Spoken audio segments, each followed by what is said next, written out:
Menteri Pendayagunaan Aparatur Negara dan Reformasi Birokrasi Menpan RB, Abdullah Azwar Anas, mengungkapkan rincian terkait rencana pemindahan pegawai negeri sipil PNS dalam tahap awal ke IKN pertengahan tahun 2024. Anas menjelaskan bahwa proses ini akan dilakukan secara serentak oleh banyak kementerian dan lembaga pusat, tetapi tidak semua PNS dari instansi tersebut akan bermigrasi seketika. Lebih lanjut, Anas menyoroti prioritas dalam pemindahan tersebut. Beberapa kementerian pusat, seperti Kementerian Pendayagunaan Aparatur Negara dan Reformasi Birokrasi PNRB, Kementerian Keuangan, serta Kementerian Pekerjaan Umum dan Perumahan Rakyat PUPR, akan mendapatkan perhatian khusus dalam proses awal ini. Menurut Anas, prioritas diberikan kepada kementerian yang memiliki keterkaitan dengan kebijakan-kebijakan yang sedang berlangsung, seperti Kementerian Keuangan Setnek, Sekretariat Kabinet, PNRB, Kementerian Dalam Negeri, dan Kementerian PUPR. Sebelumnya, Anas telah menyampaikan bahwa pemerintah berencana memindahkan sebanyak 3.246 aparatur sipil negara PNS ke IKN pada tahap pertama. Proses pemindahan ini dijadwalkan dimulai pada periode Juli hingga November tahun 2024. Anas juga mengungkapkan bahwa PNS yang menjadi bagian dari 37 kementerian dan lembaga akan menjadi yang pertama kali bermigrasi. Untuk menampung mereka, pemerintah telah menyiapkan 1.740 hunian pada tahap awal. Pemindahan PNS ke IKN bukan hanya merupakan perpindahan fisik, tetapi juga melibatkan transformasi dalam budaya kerja dan pelayanan publik.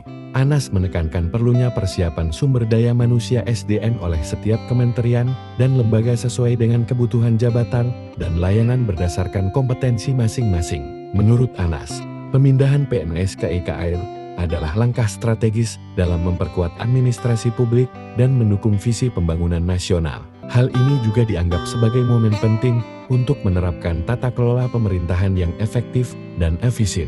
Proses ini melibatkan berbagai upaya, termasuk transformasi cara kerja, simplifikasi proses bisnis, penerapan pemerintahan digital, penataan manajemen PNS, dan penguatan koordinasi antar institusi, terutama melibatkan PNS dari pemerintah daerah yang mendukung IKN.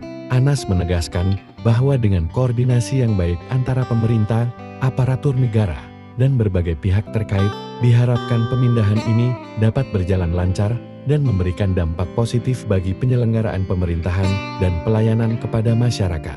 Sementara itu, Presiden Joko Widodo telah memberikan petunjuk untuk merancang suatu tunjangan bagi anak-anak aparatur sipil negara PNS yang akan melakukan ke IKN. Anas menjelaskan bahwa Presiden Jokowi menginginkan rumusan tunjangan untuk anak-anak keluarga PNS yang menjadi bagian dari gelombang pertama pemindahan ke IKN.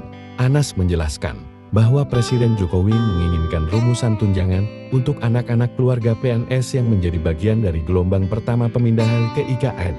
Sebagai catatan, Anas menekankan pentingnya aspek pendidikan dalam persiapan pemindahan ini. Dia menyatakan bahwa meskipun tunjangan keluarga sedang dirumuskan, yang lebih vital adalah memastikan kualitas pendidikan yang baik, di mana kualitas sekolah tidak selalu berbanding lurus dengan biaya yang tinggi. Anas kembali menjelaskan bahwa PNS yang masih single akan tetap disediakan tempat tinggal dengan konsep sharing room. Namun, juga menyebutkan bahwa kuota kamar untuk PNS yang masih single belum ditentukan secara pasti. Dalam konteks ini, Anas mengusulkan bahwa bagi PNS yang belum menikah, bisa melakukan pembagian tempat tinggal sementara sampai keadaan berubah. Dengan arahan Presiden Jokowi dan penjelasan dari Menteri Anas, terlihat bahwa pemerintah tengah berkomitmen untuk memberikan perlindungan dan dukungan kepada PNS yang akan melakukan pemindahan ke IKN, terutama dalam hal tunjangan anak dan fasilitas pendidikan. Keseluruhan rencana ini menunjukkan perhatian serius terhadap kesejahteraan dan kesiapan PNS dalam menghadapi perubahan lingkungan kerja mereka.